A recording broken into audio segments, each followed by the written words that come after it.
All right, everyone, welcome back to the Coyote Radio Show and Podcast. We have the Waymores with us on the show today, fresh off their European tour. Go check out their record, Greener Pastures, that's out now. Great record. We're going to talk about that on this podcast here with them here in just a second.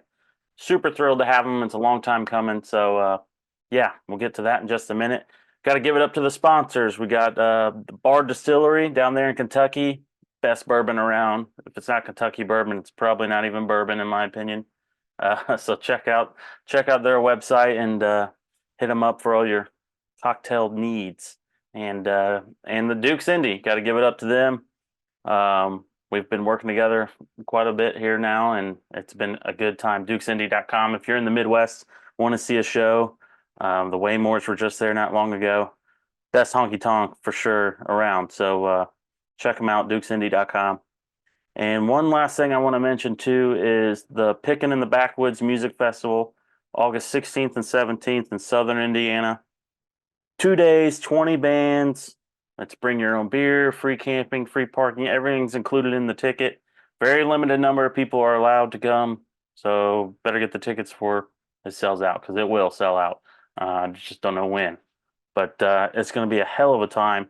We've got Arlo McKinley, Reverend Peyton and the Big Damn Band, the Local Honeys, Jake Cohn, William Elliott Whitmore. I mean, the list goes on. So many great artists are playing.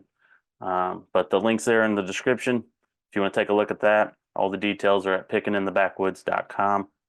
And I think that covers all the announcements and good stuff. So, yeah, let's go talk to Kira and Willie.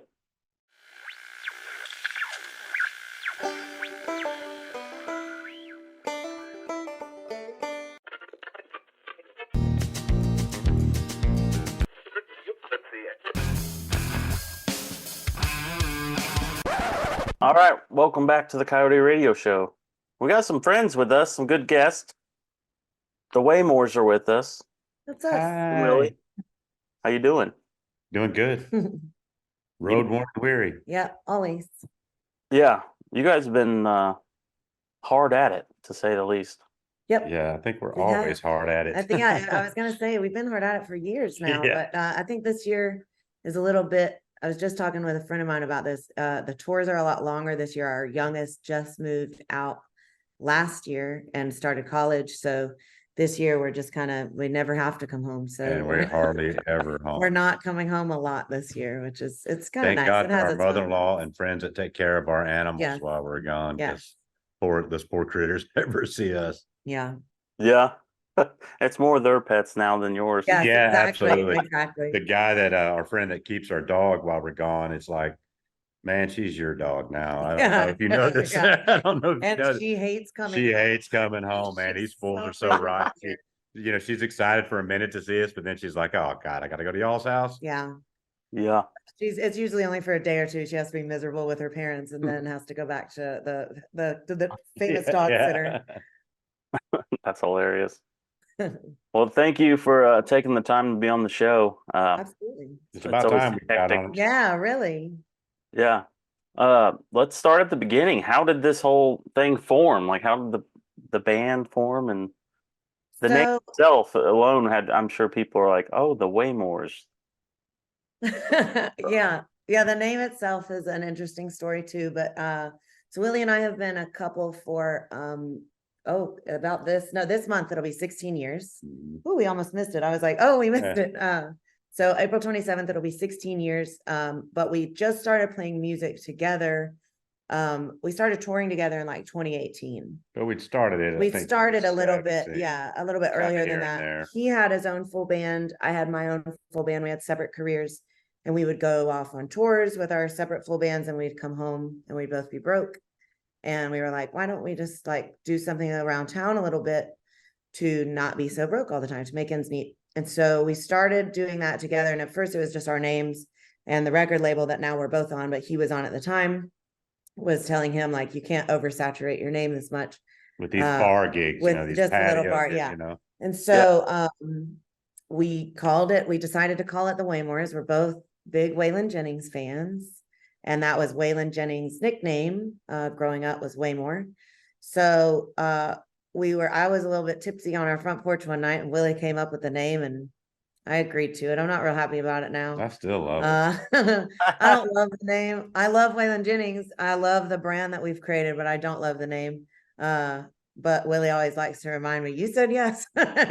You said yes to it when I brought it up. So I was like wholeheartedly in agreement the night that we came. You know, we were just thinking, I think we're going to rebrand and call ourselves Mike and the Moon Pies. We're gonna Willie and Kira Moon Pie. Oh. I mean, I think it stands out. I mean, everyone knows that I think it's a pretty good name. with Nobody's using it. Caitlin. Yeah. So I like that. I mean, I like parts of it. And I love now that I just think there's, when I think of like branding stuff, I think that there is better potential with other names. But now everybody knows us as, and most people think that it's our last name. They call us Kira Waymore and Willie Waymore.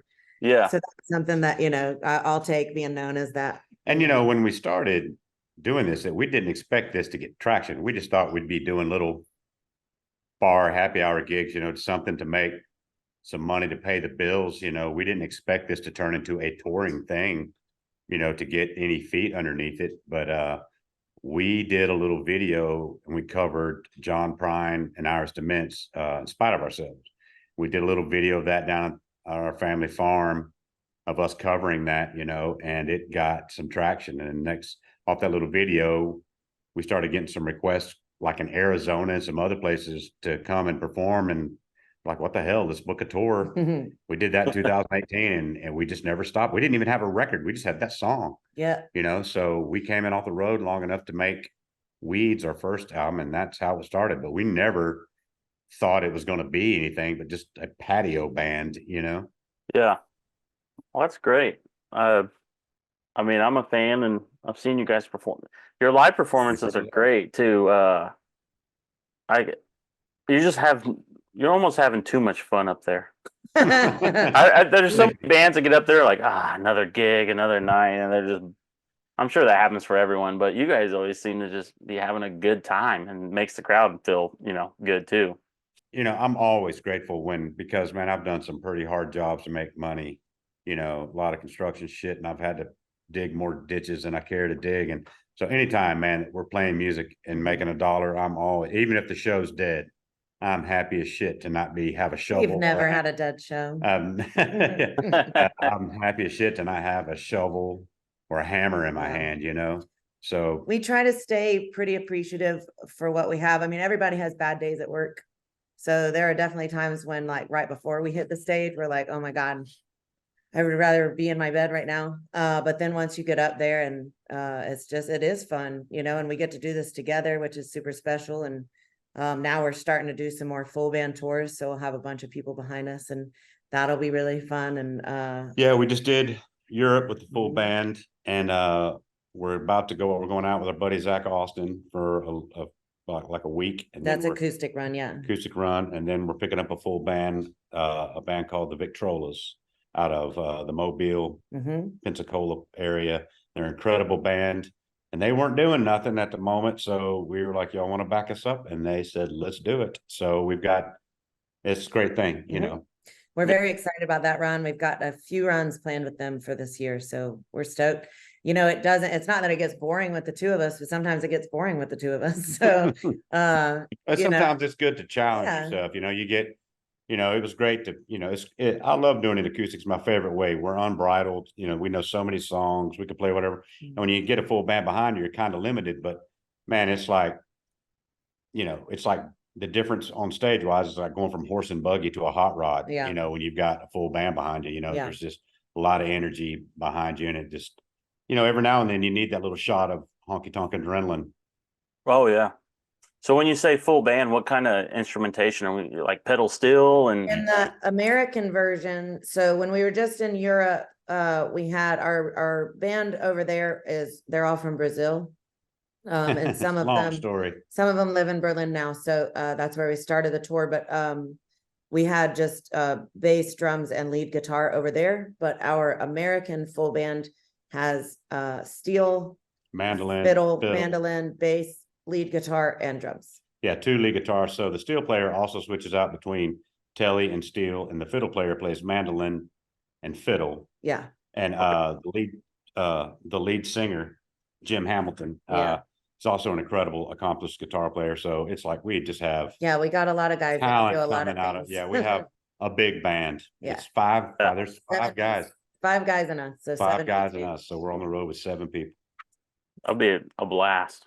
It's gonna be a lot of fun. We're Yeah, I stoked. hope folks come out, and see it because it's Are you coming through the Midwest? I know you were just at Duke's not too So long. we're I think the closest we're getting, we go Just look through at the- St. Louis and then we come through Danville, Kentucky. We're in Louisville, Kentucky, I think. You got it. So Yeah, we're in St. Louis. We're in Louisville, Kentucky. Newport, Kentucky, Fort Wayne, Indiana, Danville, and then Huntsville, Alabama. Okay. Yeah. So Newport would be the closest shot for me. And that's like and an how hour. far is Newport from Hmm? how far is Newport from where you are? Hour and a half. Oh yeah, Sweet. it's not that bad. Hour and 4. Yeah, If you're not off. bad at all. If Yeah. you're off, come on. We'll put your We're name at at the door. we're at Southgate House. That's the venue. That's Yeah, the it one. is. That's Yeah, the she best does- venue spot in down there, in Newport. my opinion. She Yeah. treats us really good. We really Yeah, like. she's incredible. We love Morella. She's been amazing and she's always a big supporter of Ameripolitan as well. She was nominated. They were nominated last year. last Not- year, yeah, 2023. I don't think they Yeah, were nominated it- this year, but 2023 they were in Same year we were nominated. same year as us. So there's little our Ameripolitan bond there. We love that. But you played there already? Oh yeah, times, several yeah. times. Yeah. Several times. That's what I thought. Okay. Yeah, we Yeah. started in the little room, and we finally got to work our way up to the big room. I don't know what room we're in this time. I think 'cause we're gonna it's- be in the back, like the middle room. 'Cause Yeah, we're we not, played- they do like a trivia, I don't know, but you know, we're it's not in like the big four room this venues in time, there. unfortunately, but yeah, we opened for Summer Dean in the big room and for Scott H. Byron. We've been the there a big few room. times, yeah. It's a Hell great yeah. spot. That's awesome. Yeah, if I'm around, I'll definitely be down. Yeah, if you come, Definitely, we'll leave your please. name. Yeah, at the we'll door. leave your name at the What door. you got you have the date there in front of you too? May 2nd. May 2nd. I don't know if that's a Friday or It's a Thursday. May 2nd. Thursday. It's Oh, Thursday night. I'll be No, wait, there. that's Rail is Thursday. Brass Rails Thursday, is that? Uh-oh, my thing is, my Look out. poster is off. I think I'll be there Saturday and Sunday already for the Moonrunners Festival. Oh, nice. May 1st is Newport, Kentucky. Oh, so this is I wrong. lied. Yeah, No, May 1st, you have May it there. 1st. I had it Yeah. right. I read it wrong. Yeah. I can read. I I got it. I was like, Under we've control. been spreading false dates. No, Yeah. we're good. May 1st. Well, there's links in the description for anyone listening. You can go there and verify. Yeah, yeah. Everything's up on the website, on social media, everything's there. Yeah. So are you guys born and raised you're there in Georgia now, Atlanta? Mhm. I was Okay. born in Decatur, Georgia. I was born in Atlanta, but I grew up in Rome, Georgia, which is north almost to Tennessee, Okay. North Georgia. So I'm assuming you just grew up on this sort of music, or did it hit Yeah, you later in I life? left. I did I not. got out of Georgia right out of high school. I went in the military to get out of Georgia, and I wound up living in a bunch of places. But about, I don't know, 18 years ago or whatever, I wound up back here. Yep. But I lived all over. I lived in Nashville when I got a record deal, and I lived in a lot. Pensacola. I lived in Pensacola for a while. Lived in Mississippi for a while. But But did you grow up on this kind of music? oh yeah, Yeah. well, I grew up on it, but when you're a kid, when I first started playing music, it was just punk rock stuff because I was too dumb to know any theory or what I was playing. So my first band I was in the Navy, and we didn't not know what we were doing. But it was my first experience at it, and that's the experience that made me, realize I'm playing music for a living. I did not grow up on this kind of music. I didn't know about it at all until I met Willie. I think that my dad, who raised me, the one growing up, I think he used to sing Roger Miller songs every now and then because I recognized them when I was reintroduced in adulthood. But Willie, I saw him playing at a bar right across the street from the house we're in right now, 100 years ago. And he was singing Junior Brown. And I was like, what is this? This is incredible.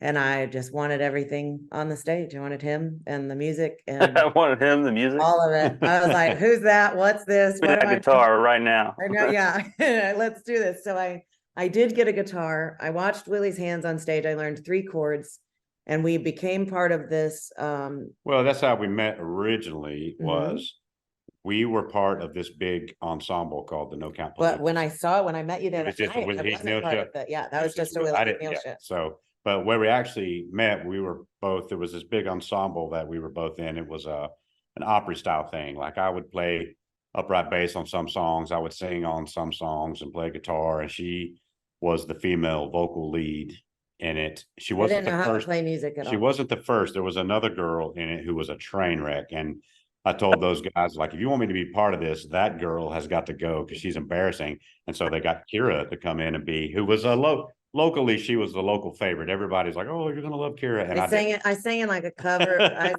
Wow, rude.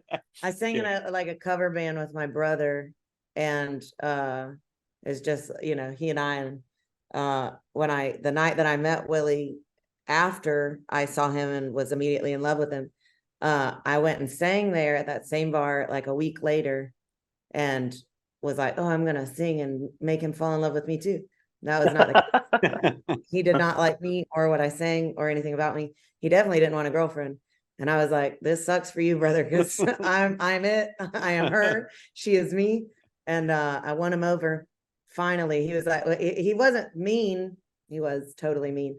And he did say, he was like, I can hear what you're singing anywhere in any bar in Atlanta that I go to. And I was like, wow, that's super rude. I love you still. And then he was like, you need to like listen to some Loretta Lynn, and he kind of guided me to some different country music. And so I listened and fell in love with that even more. And I wrote a song, and she learned to play guitar like literally overnight. She showed up and could play like 3 chords, and I was like, damn. But to be honest, the truth is, what I told her was like, with the genre, the stuff that she was singing, she sounded like every other white girl singing the blues in Atlanta. I was like, I was like, that's nothing. I said, you should try to do something that you're not comfortable with, like some Loretta Lynn or some Patsy Cline or something. And she and did. then he was like, or some Willie Heath Neal, and he immediately like gave me his like, what was it, MySpace, and was like, listen to some of this. So really, he was just pitching himself. But she started singing country, and man, just like overnight could write songs, instantly. It was definitely the genre she was supposed to be in. It just took me to give her the key to open that door. So what'd you grow up listening to, Kira? In this house, we listened to a lot of like Miles Davis, Pink Floyd, Grateful Dead. Yeah, not the best. I mean, I like that music now because I listen to a lot of Janis Joplin too. I'm sorry. We were just kids that we were born in like the wrong time.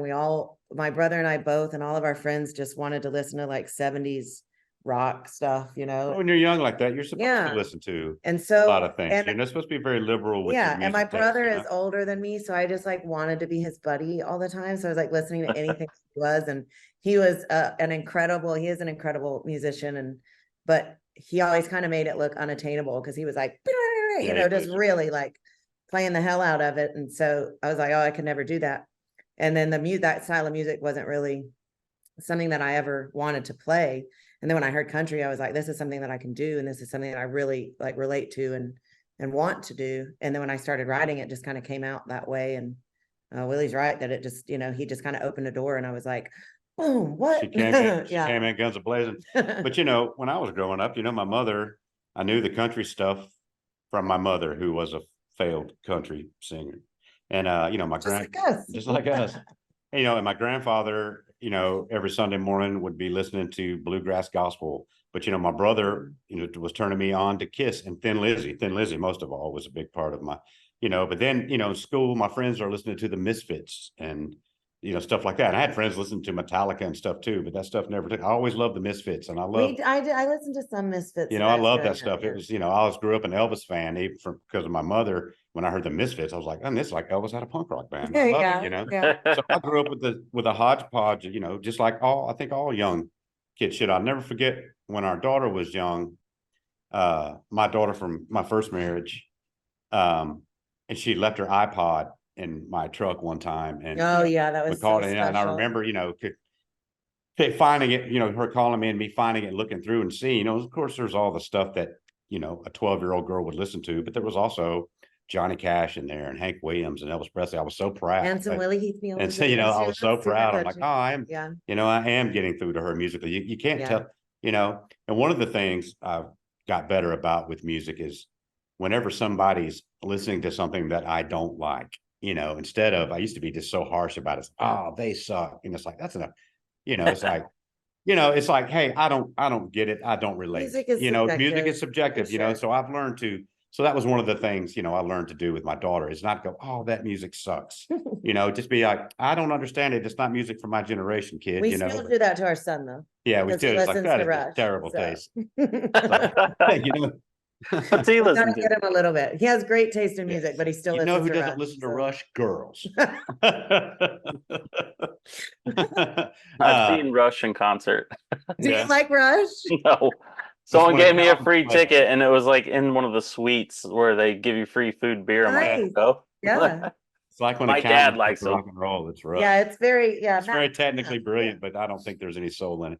I got to stop talking about that. But I don't relate to it. See, it just doesn't. Yeah. It doesn't. It's not something I relate to. I understand it may have been the band that kept the pistol out of someone's mouth. So who am I to knock it? So I've tried to be more music is subjective. more tame with that in my older years, as to where in my solo career, and I was a young man, I would just bash, pop country.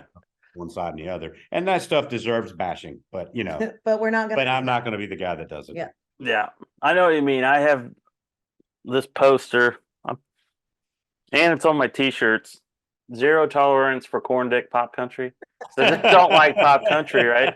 But it's like, and I try not to bash it all the time because even online, and that's the sad thing too. Like I'll have more likes, comments, or shares off me making fun of someone or saying something bad about someone. It's like that kind of sucks. Instead of sharing like an awesome interview with this person or whatever that's doing amazing things, and no one, everybody's got so much negativity in them they want to get out. Negativity breeds negativity, and like that's what Willie was saying about like trying harder to not bash other people's music tastes. Like there is a lot of stuff out there that's not great, but why would I waste my energy talking about that if I don't like it? It's not scrolling. Move on with your like. I get all of the like I think it's funny as hell corn dick pop country. That's fantastic, but to me, like you said, when you post that, it does just breed negativity because you see it in your in the algorithm. Like people share it, people like it, people comment on it more. Right. Negativity breeds negativity, so we just choose, and it's a choice every day because both of us can go negative so fast because it's the easy way out. I got a quick wit and a sharp tongue, man. We can come up with some favors, but we don't share it. But we don't always share that because it takes a lot for us to talk shit on somebody or talk, like even we've had clubs rip us off before. Like recently we had a club rip us off and Willie made a post about it and I was like, I really want you to take that down. And then the club ripped us off further and I was like, maybe put it back up. Yeah, and I felt bad after I did it because the club, they kept saying all this, oh, I got to get all your tax information and we'll, we pay you via wire, which some clubs do that, but it was like almost a month after. It's like, hey, where's our money, man? Yeah. And so I just just to warn our friends, it wasn't a negative. I was like, hey, torn friends, and it lit up. Beware. And man, boom, it was gone. I was like, crap. Yeah. So many shares, so many, but like I said, negativity breeds negativity. And we really work hard on not putting our energy into anything like that. Like I'd so much rather talk about music that we love than all of the music that we don't love. I think it's just a much more positive outlook. If you can be like, oh, I don't really care for that, but here's like 5 bands that I do love. Go listen to this, and you're spreading somebody else's music. You're helping other artists. You're, instead of just, and I mean, I know that it's popular to shit on everything and especially pop country because it's easy to do. But there's also, the facts that you'll tell, it's like, hey, it's so funny that all these songs you like have the exact same arrangement. What is it we call it? It's 1-5-6-4 country. 1-6-5. Yeah. 1-5-6-4. 1-5-6-4. The whole, arrangement, which man, that was a very popular arrangement in the 50s, when you listen to like Blue Moon, that kind of, but man, now it's just the standard, because the music's not deep, they throw a minor chord in there to make it, here's some emotion, because that's where the emotion lives, in the minor. The minor. So it's just, I don't mind stating those things. It's like, hey, well, all of these songs have the same arrangement. It's all the same Right. song. It's the same song. Even the melody, vocal melody is the same. But I'll point that out. But I won't go so as just to start crapping on pop country guys. It's not Yeah.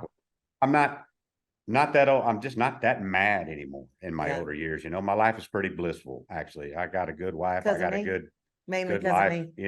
and we're, a lot of people dream of. It's like, man, Yeah. I just don't have that anger in me anymore just to be that Yeah. guy. Yeah, I don't know. I think it's more or less just knowing the people. Like I have so many friends that I went to school with or hang out with that are, they'll go to these giant shows or listen to the country music that's on the radio 24/7 and not give the time of day to someone like, say, for instance, you invite them to a show or something or whoever. And it's like, there's more out there than what's on your radio. I think it's more what's being fed to us versus the artists themselves. So you Because like super frustrated about that, especially that is a very when frustrating. we're on the road and we're playing shows. Some of them might be less than at capacity. It's so easy to get frustrated in that and get tied down in that. But the bigger thing is, if that's what those people want to go to, if that's where they want to spend their time, I don't want them at my show. Yeah, and If that's the music that they like, they're not going to like us. They're not going to. I want people. I would rather play to 5 people that were obsessed with what we're doing than to 100 people and 95 of them are just talking. So there's more population than there is intellect, man.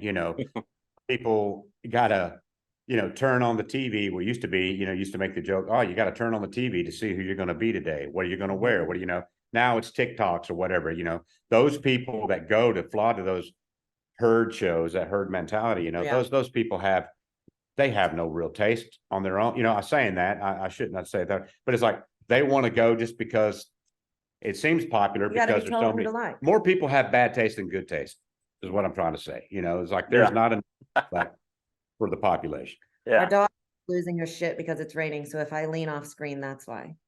Oh, that's fine. Yeah, I mean, half these guys, I'm sure like me as a person would get along with them totally. I could go hang out, drink a beer, go fishing with them or whatever. But I think I could bust their balls a little bit too if they started playing their music. Be like, turn that off. Said, I look at it like this, man. I think of so many songs like Hank Williams songs that have, gotten me to like whenever I was going through my divorce or whatever, and and I was sad, I'd listen to Hank Williams and I go, that guy is much sadder than I was, and it comforts you. Kira and I had this phrase that kept the pistol out of my mouth. Yeah. You know what I mean? Like when you're just so, if you're bashing, man, their intellect level is different than mine. And some Morgan Wallen song may have saved their life. It's sad to think that, but man, and if that did, then God bless that song and that artist for saving that person, getting them through a hard time. Music is subjective. So I've just tried to not be so mean about my dislike for pop stuff. After a 20-minute conversation about us being mean about country, we're working on it. Yeah. Yeah, Morgan Wallen. He just played. He sold out 2 nights here. What was like 3 days ago. And then the very next day, he goes and throws the chair. I saw that. Yeah, where the funny thing is, we have the whole Indiana has the Bob Knight story where he threw the basketball or during the IU basketball game, he threw the chair on the floor. Oh yeah. So that's been the reference around here. Like, oh, sure enough, he comes to Indiana, leaves here acting like Bob Knight throwing chairs. People were saying like, yeah, man, that outlaw spirit's like, that's not out. That's just punk ass. That's not chairs. That's not flushing a bag of cocaine down the toilet while the cops are kicking in the studio door. Throw a chair balcony like a baby. That's not outlaw shit. Oh man, that's funny.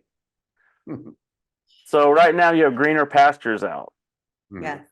How's that getting a good response on that? I love the record. I got it from you last time you were at Duke. So thank you. We've had a great response. Shell Talmy produced it. Shell produced the Kinks and the Who. David Bowie.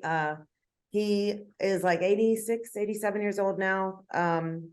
And he always wanted to produce a country record. And somehow we won some weird lottery where we were the country band. We had a mutual friend who's good friends with Shell. Shell's blind now, but still got all of his faculties as far as his ears and his brain fires properly. But they had gone out to go drinking when our second album had been released. And so our friend had it playing in the car when he picked Shell up, and it just caught Shell's attention. And he was like, do you think they'd want to work with me? And the guy's like, they're not stupid, Shell. Of course they'd want to work Yes, with they you. want to work with you. So that's how that came about. It's just man moment machine, which is everything. We had the right person in the right place at the right time, you know? Yeah. That's awesome. Yeah, like I said, I like how you started. I mean, this is gutsy too to kind of start a record off with a cover. Yeah. Yeah, so originally when we went out to meet Shell, we were only gonna do 2 songs, and it was Under Your Spell and Don't Worry by Marty Robbins. And we were just gonna do like a little novelty 45, have a little 7-inch on the table, you know? And then when we went to go for like radio promotion and stuff, they were like, nobody's interested in putting out singles. Like, we want a full album. We want the singles to lead up to a full album. We don't want to just put out, you know, a couple of singles. So we went back and we were like, okay, Shell had been saying Already in the studio when we went to record the first 2, he was like, you guys have to do a full album. And we were like, that's a lot of money, Shell. A lot of money that we don't have. And see, the first time we went out there, so they're in the very, very virgin stages of this documentary about Shell. So when we first got to go out and record these 2, it was financed by the documentary people because they wanted video footage of him working. It was a chance. We thought we'd just get a couple of songs out of it that we could take and use for it. But the band, I mean, we were playing with some heavy hitters too, man. That band was amazing. And as we were going, you know, Shell, we just did 2 covers, you know, but Shell was like, we've got to find a way to do a full length album. We just have to. And with the radio thing, like she was talking about, and we just didn't think we'd be able to come up with the money to record with him, but we did, Sure. which, you know, it was a lot, but to record with somebody like Shell, it was actually a humble Oh, yeah. price, you Yeah. know, but still it's a lot of money for us. But we knew he wanted us to record those old songs, and we wanted to record this album in that old Nashville A-Team method where you came in, you did it live, you know, we Yeah. ran, you know, so everything was live. There was a few overdubs, you know, like my vocals are overdubbed because I was playing with the band. Kira sang all of the vocals as a guide, you know, so my vocals And are we overdubbed. kept almost all except for one of my guide vocals. Those are all like first take guide vocal. And I think And then I redid Hill Country Waltz. That's the only one that I went back and redid because Shell had changed the cadence on a few things, and I really didn't like the first guide vocals. So I redid that, and then I did all the harmonies. And I think Dave Pearlman, the steel player, legendary Dave Pearlman, He did like I 2 think overdubs. he didn't like a couple of his solos. So I mean, I think he overdubbed a couple. Yeah, just 2. Maybe got a couple of the, you know, just the solo areas down. But mostly, you know, it's a live record for, you know, Yeah. Mhm. for all, you know, practical purposes. And it was really cool. Really cool. Just so, you know, the players on there was Dave Pearlman on steel, who played for Hoyt Axton and Merle Haggard. Phil Parlapiano, who played for John Prine up until his death, you know, Yep. and he played for Rod Stewart. I mean, these guys were, you know, just heavy hitters. It was an incredible feeling. Yeah, you know? Hutchinson. Hutch Hutchinson still plays for Bonnie Bonnie Raitt. Raitt, He's out on tour but with he's Bonnie played right for now. Willie Nelson. He's played for Jerry Yeah. Lee Lewis. You know, just these guys, Yeah. the caliber, man. And we didn't know what the resume looked like in the Thank studio. 'Cause God. I would have never walked in the Thank door. I was God. like, I can't go in there with Yeah. these guys. But they They were were, so nice, so humble. They had 0 ego. yeah. They just nice. treated us, we were complete equals, and we were like, thank you. Yeah. It was a wild time for sure. It The was wild. funniest part of the studio was Hutch. Oh my God. Man, that guy, they all He is know like so all of the funny. same people. They've all played for all the same, you know, they all know each other for, you know, 30 years, 40 years or more, you know, they all know each other. So man, it would be like in between a take and Hutch or somebody would start talking about a guy or a story. And man, they'd go on for 20 minutes of telling the story and everybody's doubled over laughing, you know, then Shell would be like, hey, We're- let's get back to it here. Yeah, time is money. That's great. I mean, I don't know shit about anything as far as how things should be done, but as a fan and a love of music, I think tracking live is the way to go. It is. I think It captures something in that moment that you just can't do. You've got the yes. players that can pull it off. Yeah. You know, and you know, it is definitely the way I prefer to do it. Because like our last album, Stone Sessions, was made coming out of quarantine. So everybody, we did, you know, our parts in a studio close to the house. Our buddy Steve Stone, God rest his soul, We played steel on it. You know, we would go in, do our click track, lay down a bass track, then email it over Send to it our over, drummer. yeah. Our drummer, you know, and it would take a while. If we didn't like what he did on drums, he'd have to, everybody tracked it home, you know, and it was just, there were no happy accidents. There were no, Yeah. you know, None of that camaraderie that you get in the studio. And like you said, like you can just kind of hear special moments that pop up that just can't be replicated. And I mean, if we have the opportunity, it'll be the standard from here on out. yeah, it was definitely probably, I've been in the studio more times than I can count, and it was one of the most memorable. Yeah. And it's so funny, when we were in there tracking the first time, we were in there for 3 or 4 days. Mhm. And I was like, how's this going to go? You know, that we're going to track today, you know, have them come back in the band tomorrow. And this was the first time we just did the 2 songs. He goes, it was the morning that we tracked those 2 tracks. He goes, oh no, because these guys will be wrapping cables by 1 o'clock. Yeah, we arrived at 10 And and by 1:30, by we were 1:30, done with they were out of cables. there. Holy shit. Yeah, That's and wild, man. vocals for the next 2 days. Yeah. And then when we came back, I think we did the rest of the 8 songs in 4 days. So we did the 2. We recorded the songs in 2 days. We did vocal overdubs one So, day and then yeah. mixed on one Yeah. one day. Yeah. It was incredible. Yeah. It's wild. Yeah. Yeah, I like it that way. It's the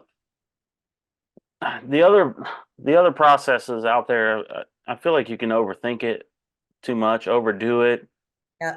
Then it gets There's too technical instead of organic in the music. Producers that what is this saying? You're never done with a record. Oh, yeah, they're never You done. just give up on it. So yeah, Kira's EP and your other second, it was the same way that we finally had to go in with the producer and be like, we're taking this, man. We're gonna just do an EP. We're taking these 5 tracks. They're done. You know, Control Freak is like, never, the struggling producer. I'm never done with the record, you know. Yeah. And the second one was the same way. It was like, sorry guys, this has to be done. You know, you will never stop producing if we don't just tell Yeah. you this is done. You know. Yeah. So the quality of both is a little bit, but the songs are still good. Yeah, I mean the songs are good and the albums aren't bad, but it's just like we had to, you know, they weren't up to their standards because it'll never be up to your standards. You'll never be satisfied, Yeah. you know, with those producers. You know, it's like you'll never be satisfied with it. We have to just, you know, put a stake in the ground and go, we're done right here. Yeah. It's really rain here. It's pouring rain. Can you hear all that? Sorry. Uh-uh. Okay, good. I can't. I can hear it out here. It's been crazy here. Yeah, it just started a little while ago. Our dog could feel it before it started. Yeah. New Orleans and Louisiana and South Mississippi, I knew they were getting hammered. Sure, Oh, but Yeah, with everything flowing up to you now. Yeah. Yeah, we had a talk to a friend in Ruston this morning, and he said they were getting flooded. Yeah. Yeah. So Europe was amazing. Mm-hmm. Woo. It was When do you jump back on the road? tomorrow. Tomorrow. Tomorrow. Okay. Last Five. minute. No rest for the weary, man. Well, I'm happy for you guys. I think it's great. You know, Thank you. hard Love it. work pays off, you know. We're hoping. At this level, man, you've got to, You got to stay relevant. you have to be, touring is the way that you stay relevant. I know there's social media aspects and stuff of it too that help, but you know, it's also the way we make our living, you know, so we got to be, you know, we got to keep going. We get super tired out there, but like we'll come home and like I'm already ready to go tomorrow. Maybe I'd like one more day at home. But that's mostly because I can cook here and not eat garbage on the road. But we're all like this guy, especially like a week at home and he's chomping Yeah. at the bit, man. I He gotta go, cannot man. I take it. can't sit still. Cannot take I it. was born to be moving. Yeah, for sure. That's awesome. Well, thank you guys for coming on and sharing your story and chatting. Yeah, Thank man. you so Thanks for having much. us. It's been a long time. It's been long overdue. Yeah. Yeah, I'm sure we'll catch up down the road for another one. I'm sure I'll see you at a show before then anyway, but The first. Yeah, May 1st. I'll try to. That's like a midweek deal. Yeah. I'll see. But Cross, buddy. Thank you. all right. Well, take care and I'll see you soon. Thanks See for ya. having us. I should Oh. probably mention then where should people find you online and all that good stuff? On Instagram, we are at the Waymores. Facebook is just facebook.com/the Waymores. TikTok, the Waymores. I think the only one that we're not is Twitter or X, X. and I never use it. So Yeah. And there's the Waymores.com. Waymores.com Thewaymores.com. Okay. I'll put that down in the description for anyone. So, for sure. And if you need any other info, just text me. I'll get it. all right. Well, take Thanks. care. Bye bye. Yeah.